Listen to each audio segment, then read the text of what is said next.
자, 다 하셨죠? 네, 그러면은 한번 같이 볼게요. 자, 누가 내 케이크를 먹었니? 어떻게 하면 돼요? Who ate my cake? 그다음 누가 내 커피를 마셨니? Who drank my coffee? 누가 점심을 안 먹었니? Who didn't have Who didn't eat 또는 have 둘 다 좋아요. 여기다가 문장 쓰듯이 그대로 쓰시면 돼요. Who didn't eat 또는 who didn't have lunch. 바로 쓰시면 돼요. 여기까지 괜찮으실까요? 네, 그 다음엔요. 누가 핸드폰을 잃어버렸니? 핸드폰은 영어로 셀폰이라고 적어놨죠. 그 다음에 잃어버리다 어떤 단어를 알고 있어요?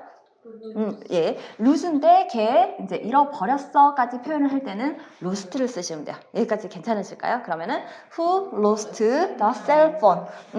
지 건지 누구 건지 모르니까 네, his 또는 her 이렇게 써야 될 거고 뭔지 모르니까 그냥 더 이렇게 쓰고 넘어갈게요. 그리고 미리 노파심에 말씀드리는데요.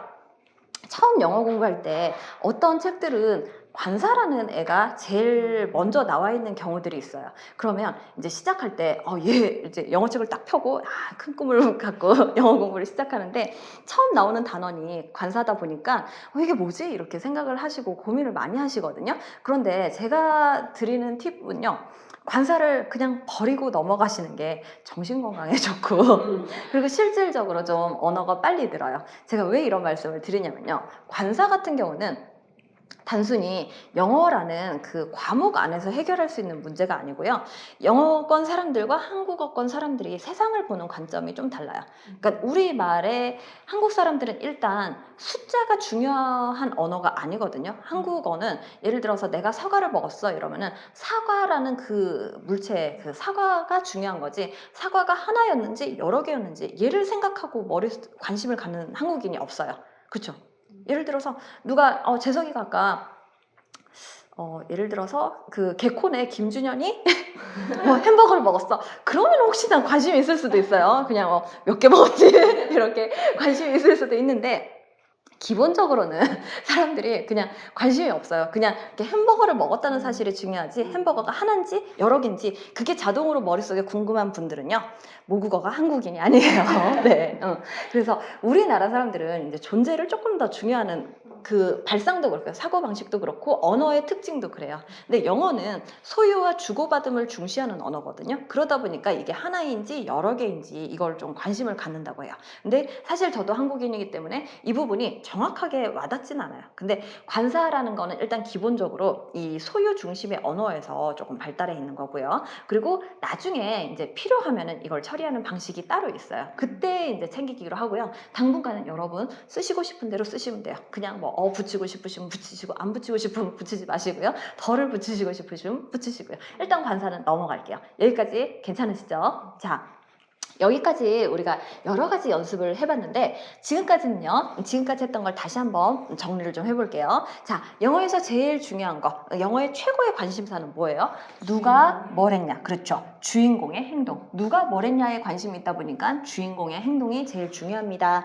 이게 가장 이렇게 눈에 띄게 드러나는 항목 자체가 질문하기예요. 질문하기조차 지금 누가를 물으면 누가를 먼저 챙겨주고요. 누가를 아는 상황이면은 그 이제 행동과 관련해가지고 궁금한 게 있을 수도 있죠. 그러면 그때는 의문문의 형태가 달라져요. 그때 나오는 의문문의 형태가 여러분들 평소에 많이 들어봤던 의문사니 조동사니 막 이렇게 듣기만 해도 몸이 간질간질하는 그런 단어들 똑같은 얘기를 할게요. 그 전에 책에서 봤던 애들은요, 뭐냐면은, 이렇게 생겼는데, 똑같은 얘기인데요. 저는 어떤 작업을 좋아하냐면, 되도록이면 그런 문법 용어를 좀 제거하는 작업을 좀 좋아하거든요. 왜 그러냐면, 일단은 제가 그런 용어들을 이렇게 만나는 걸 굉장히 싫어하고, 이렇게 제가 조금 깝깝하기도 하고, 두 번째는요, 그냥 본질을 딱 보면 되는데, 그 본질을 그 용어가 가로막아요. 그 문법 용어가 나의 생각을 중간에서 벽을 한번 쳐버려요. 그래서 되도록이면 똑같은 얘기를 그 글씨를 없애는 작업을 많이 해요.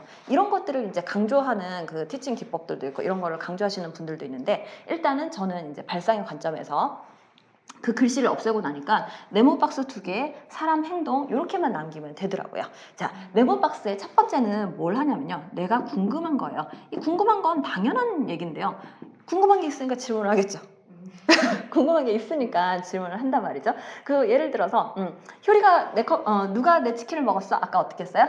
Who ate my chicken? 이렇게 얘기를 했죠. 그때 옆에 있던 친구가 꼰질러줘요. 친절하게. 자, 효리가 내 치킨을 네 거 먹던데? 그러면은 효리 ate your chicken. 네, 네 거 먹던데 이렇게 했으니까 효리 ate your chicken 이렇게 얘기를 했어요. 그러면은 뭐라고? 이러면서 효리가 도대체 언제 내 치킨을 먹은 거야? 이렇게 묻고 싶어요. 그러면은 이때는 궁금한 게 언제가 되는 거죠. 이런 애들을 이 박스에 넣는다는 거예요. 그 다음에 두 번째 박스는요. 독특하게도 뉘앙스를 조절하는 박스인데 이 뉘앙스라는 거에 대해서 간단하게만 설명을 하고 말씀을 드릴게요. 자, 이 뉘앙스는요, 어떻게 설명을 할 수 있냐면, 시제거나 어조예요. 그러니까 말투의 톤이 내가 확신을 갖고 있거나 아니면 자신감이 없거나 이런 애들도 뉘앙스라고 그러고요. 그 다음에 먹었어, 먹을 거야, 먹어 이런 식의 표현, 그러니까 시제를 조절해 주는 것도 뉘앙스예요. 여기서는 일단 그 어조나 그런 시제를 조절하는 건데 기본적으로 이 부분은 제가 이제 이것도 팁 중에 하나인데요. 아까 말씀드린 거, 우리가 이제 그 4개월 안에 가장 최대한 빠른 시간에 스스로 개별 배낭여행, 영어 세상에 개별 배낭여행을 떠나기 위해서 가장 필요한 기본기를 갖추는 데 있어서 되도록이면 이 단원을 조금 늦게 보세요. 이거는 나중에 여행을 떠나서 보세요.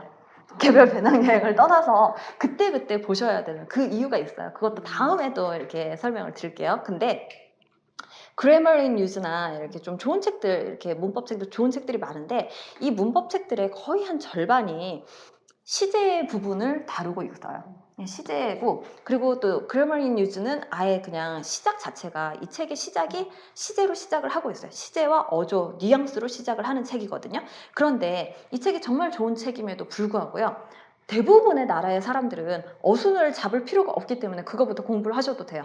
근데 한국인이랑 일본인들은요. 아까 말씀드린 것처럼 관심사가 달라요. 우리나라 사람들은 주인공 누가 뭘 했냐가 진짜로 1차로 궁금한 사람들이 아니거든요. 그래서 우린 의식적으로 이 훈련을 따로 먼저 하시고요. 이게 어느 정도 되는 거 그게 이제 아까 말씀드린 배낭여행을 나갈 수 있는 기본기고 그 이후에 이 부분만 따로 이렇게 또 정리를 해드릴게요. 그런데 당장 말하고 사는데 이제 질문하고 일상적인 대화를 하는데 꼭 필요한 뉘앙스 제가 맨날 이거 딱 3개만 챙겨드리거든요. 이것만 제대로 쓸 줄 알아도 말하고 사는데 큰 지장은 없어요. 그걸 이제 예를 들어 나는 밥을 먹어 이렇게 얘기를 할 줄 알면 되지 나는 밥을 먹을 수 있을까나? 난 밥을 먹을 수 있을 텐데 이런 끝의 말투 이거 못 바꿔도 크게 말하는 데는 큰 지장은 없잖아요. 그래서 우리의 목적이 이 뉘앙스예요. 자, 이 부분을 우리의 목적은 이제 이 3가지 과거, 현재, 미래 요 정도의 시제를 만들 수 있는 거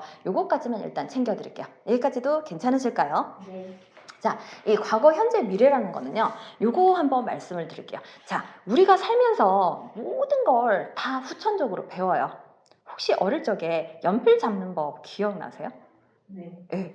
제가 생각할 때 지금은 너무 당연해서 잊고 있었는데 애기들 보니까 이렇게 그 끼우는 거 있더라고요. 연필 이렇게 제대로 잡게끔 이렇게 끼워서 받쳐주는 거.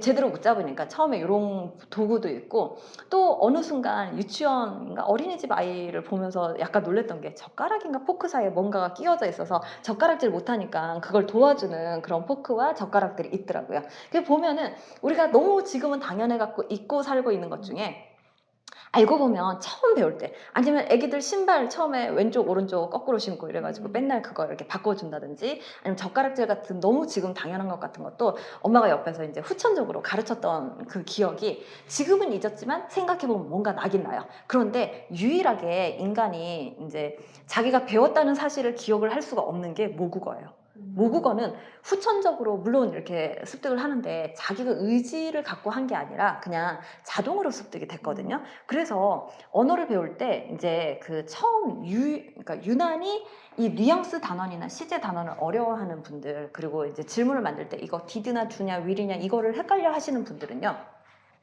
한국어 자체를 그렇게 보신 적이 없어서 이게 좀 어렵거든요. 그게 무슨 얘기인지 잠깐 보여드릴게요. 자, 예를 들어서 내가 어저께 저녁을 안 먹었어요. 그러면은 제가 좀 전에 먹다라는 단어를 나 어저께 저녁 뭐라고 썼어요? 안 먹었어. 이렇게 얘기를 하죠. 기본적으로는 이렇게 얘기를 하죠. 먹었어 라고 우리는 그냥 어제 일은 당연히 이거 쓴다고 몸에 익어져 있어요. 그걸 영어에서 원래는 경우에 따라서는 단어를 다르게 썼었거든요. 얘네들은 우리 어자 같은 게 없어가지고 먹다 대신에 eat 대신에 이렇게 쓸 수는 없잖아요. 그렇죠? 이렇게 쓸 수는 없어서 초창기에 이제 세상이 단순할 때는 걔네들이 처음에는 단어들을 다 시제를 바꿔갖고 만들어줬어요. 근데 세상이 복잡해지고 단어가 너무 많아지니까 그거 다 외우기가 너무 힘든 거예요. 그래서 우리의 어자같이 약간 대충 개발한 게 끝에 ed를 붙이는 거. 그래서 뒤에 나오는 복잡한 단어들은 이제 세상이 발달하면서 생긴 단어들 같은 경우는 ed를 붙이는 경우들이 많고요. 그렇지 않고 이제 초창기에 단순한 단어들은 원래 모양새를 바꿔주는 식으로 얘네들은 시제를 구별을 했어요. 그 다음에 우리도 이렇게 얘기를 하죠. 야, 너 오늘 저녁에 뭐 먹을 거야? 이렇게 얘기를 하죠. 제가 좀 전에 먹다를 오늘 저녁에 쓸 때는 먹을 거다. 이렇게 을자를 붙여가지고 얘기를 했어요. 얘네들 마찬가지로 영어에서 을자가 없으니까 을 이렇게 쓸 수는 없으니까 그거에 대한 약속이 얘네들은 will을 써가지고 이렇게 표현을 해주고 있죠. 이런 게 뉘앙스예요. 이게 이제 우리가 의식을 안 하고 있었는데 우리는 그냥 상황마다 맞춰서 쓰고 있었죠. 여기까지 괜찮으실까요? 네, 의식을 안 했는데 쓰고 있는 이 뉘앙스들을 여기서 한번 챙겨볼게요. 자, 다시 갑니다. 자, 이 뉘앙스를요, 질문할 때는 어떻게 표현을 하냐면 이렇게 과거를 표현할 때는 이 자리에다가 did를 쓰고요. 그 다음에 평소에 하는 일을 쓸 때는 do를 쓰거나 여기 있는 애가 그냥 나랑 너가 아닌 애가 한 명 올 때는 그냥 does를 써서 챙겨줘요. 이것도 굉장히 어려운 개념이거든요. 전 학교 다닐 때 참 이해할 수가 없었던 게 이거 진짜 어려운 개념인데 설명은 제일 처음에 나와요. 중학교 1학년 때. 근데 이 개념이 공식은 알지만 뭐 3인칭 단수는 뭐 이거를 현재형을 쓸 때 does를 쓴다 이렇게 말은 하지만 그 개념이 한국인에게 와닿는 개념은 아니에요. 아까 말씀드린 것처럼 우리는 그 사람이 중요하지 이 사람이 한 명 왔는지 여러 명 왔는지가 중요한 언어가 아니거든요. 근데 그걸 갖다가 너무 당연한 것처럼 강요를 해놓고 틀리면은 점수를 쫙쫙 그어버리죠. 네. 그렇게 우리는 배워왔어요. 근데 다시 하나 팁을 드리면요. 현재형이라는 거는요. 기본적으로는 지금 일어나는 일이 아니에요. 지금 일어나는 일이 아니고요. 그냥 평상시에 하는 게 현재형이에요. 평상시에 하는 거. 그 다음에 나중에는 이제 앞으로 일어날 거. 얘는 will을 쓴다는 거. 요 정도만 챙겨두시고요. 이 뉘앙스는 정말 궁금하신 분들은 평소에 이렇게 연습을 하시면 돼요. 예를 들어서 너 오늘 저녁에 일찍 와? 이렇게 얘기를 하죠. 그러면 우리 지금 일찍 올 거야 라고 했어요? 일찍 와라고 했어요? 와라고 했었죠. 우리도 일상에서 그렇게 쓰는 경우가 있어요. 그러니까 미래의 일이지만 일찍 올 거야 라고 쓰지 않고 일찍 와 이렇게 그냥 현재처럼 생긴 애들을 이렇게 쓰기도 해요. 그걸 영어에서도 비슷하게 쓰는 경우들이 있거든요. 그냥 보시면 돼요. 이런 상황에서 얘네들도 이렇게 그냥 쓰는구나. 구경을 계속 이 상황에선 이걸 쓰는구나 얘를 계속 보시면 돼요. 여기까지 괜찮으실까요? 네, 뉘앙스는 앞으로 공부를 하실 때요. 같은 상황에 영어에서 어떻게 처리를 하는지 이걸 기계적으로 미래는 will, 과거는 did, 뭐 현재는 뭐 do 이렇게 익힌다기보다는요. 기본 틀은 그래요. 기본 틀은 이렇게 돼 있지만 평상시에 이럴 거야 이러면은 언제 오니? 언제 올 거니? 이렇게 얘기할 때 미래 일인데 우리도 현재형을 가지고 쓸 때도 있네. 그냥 그 정도만 구경을 해주시면 돼요. 계속 이거는 나중에 그래서 제가 말씀드린 것처럼 본인이 실제로 경험을 하는 순간에만 의미가 있고 와닿기 때문에 이거는 배낭여행 떠나서 보시라는 거. 네, 그거 상황에 들어가지 않으면 이거는 다른 사람이 설명으로는 말을 못 해줘요. 이거 아까 제가 말씀드린 것처럼 모국어를 배운 기억이 없기 때문에 모국어를 내가 미래는 이렇게 써야지 하고 이렇게 연습했던 게 아니라 그냥 살면서 이러이러한 상황에서는 당연히 이걸 썼지. 그 다음에 어제 밥 먹은 상황에서는 이걸 썼지. 이게 몸에 그냥 우리는 무의식 중에 이거 있어요. 그걸 이제 영어에서도 같은 상황에 맞춰서 보시는 거. 이게 앞으로 뉘앙스를 공부하는 방향이고요. 근데 지금 또 말씀을 드리는 게 뉘앙스의 공부는 나중에 배낭여행 떠나서 하시는 게 현실적으로 도움이 됩니다. 자, 그러면 말을 약간 돌아서 좀 딴 얘기를 길게 했지만 첫 시간이어서 이런 얘기들을 좀 많이 드려요. 자, 기본적으로 우리가 하고 있는 의문문에서요. 지금 우리가 하고 있는 의문문은 이 동작을 한 사람이 누군지 아는 상황이에요. 그때는 네모박스 2개의 사람 행동 이걸 그려가면서 문장을 만드시는데 자, 이때 첫 번째 박스에 궁금한 거, 두 번째 뉘앙스 박스는 did거나 do거나 will. 물론 이거 이외에 다른 애들이 여기 올 수도 있어요. 뭐 should가 올 수도 있고 would가 올 수도 있고 여러 애들이 have가 올 수도 있고 많이 있는데 그건 나중에 이렇게 보기로 하고요.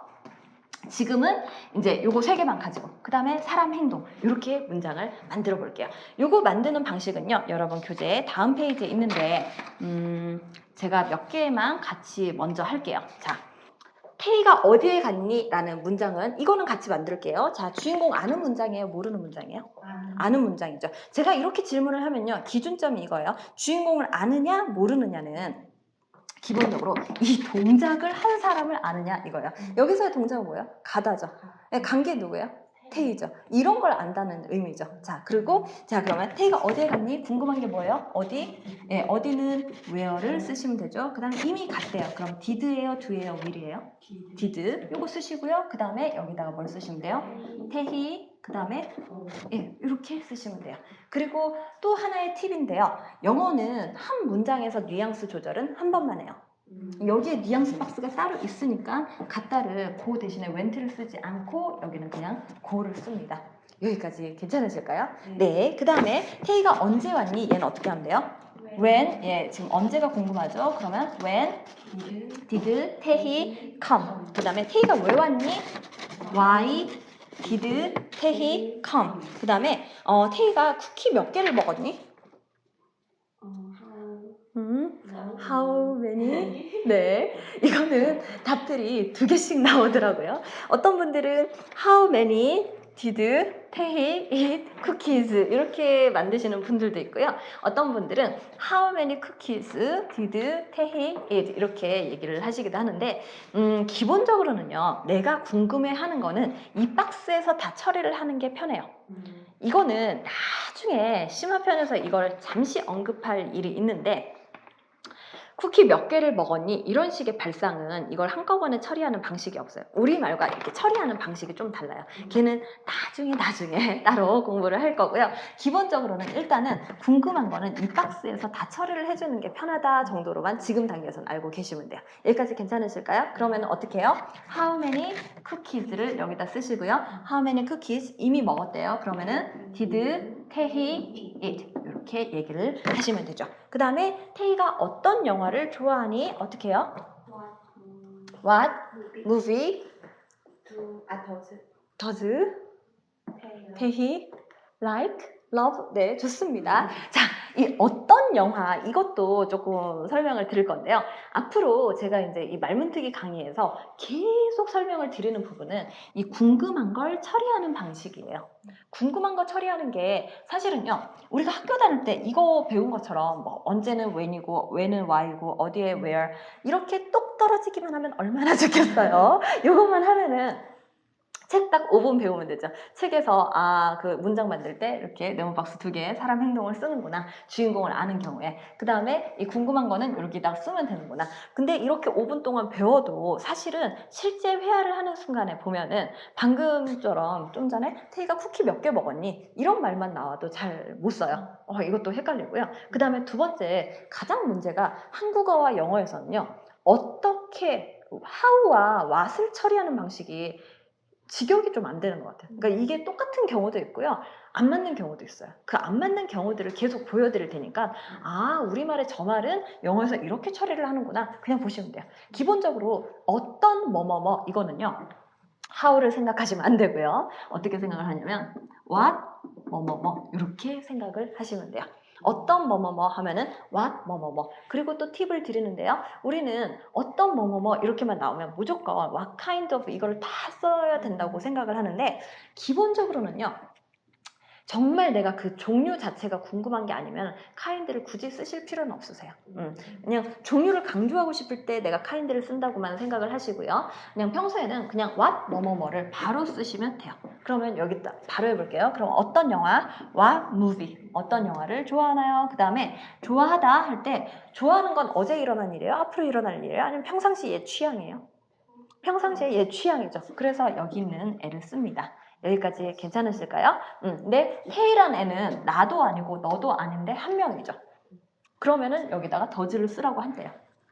지금 이 개념 방금 더즈 쓰는 게 이게 이해가 안 가시는 분들 괜찮거든요. 그냥 이게 무슨 말인지 모르겠어요. 그렇게 하시면은 그냥 하고 싶은 대로 원래 do를 쓰시고요. 제가 그때그때 자 이때는 더즈로 한번 바꿔주세요. 그럼 그때 그냥 보시면 돼요. 더즈. 이거는 숫자의 개념과 발상의 개념이기 때문에 조금 어렵습니다. 여기까지도 괜찮으시죠? 네. 자.